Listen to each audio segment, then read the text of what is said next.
And as we go forward to the final one, now we can get to that engagement that we all talked about, that employee engagement. If we had more engagement in this organization, the Gallup poll, I'm sure Gallup poll is relevant here. Gallup is a big polling company and does a lot of things in the US.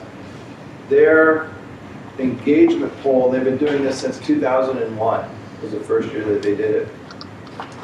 And this year, the poll came out for 2018 at an all-time high of employee engagement. You know what that number was?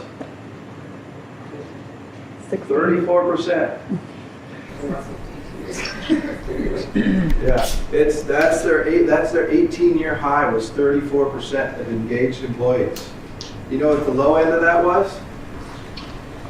And this is again a high for the low. It was at 18%, 13%. So that's 54% of disengaged employees in the middle. Don't worry about the 13% at the bottom. We have the 18 or the 34% at the top. What about that 54% in the middle? What can we do as leaders in organizations to take that 54% and create engagement versus disengagement? There's just a lot of little things, and we're going to spend the rest of the time kind of moving from people first into how do we create employee engagement.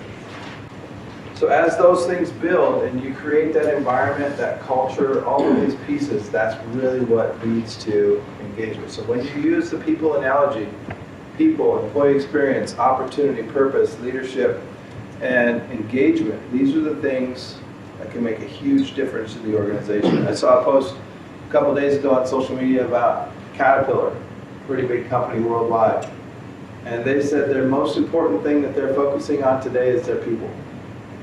Not on R&D, not on any of the other things that you would think an organization like that would be, is they know that if they're going to be successful, they have to focus on their people. That's a big company. I'd like to say we started this people first movement, but it's something that's been a trend. Employee experience started coming out in Forbes magazine early last year. But we want to try to keep this movement going and keep it flowing around the world so that organizations can really start to put some things in perspective.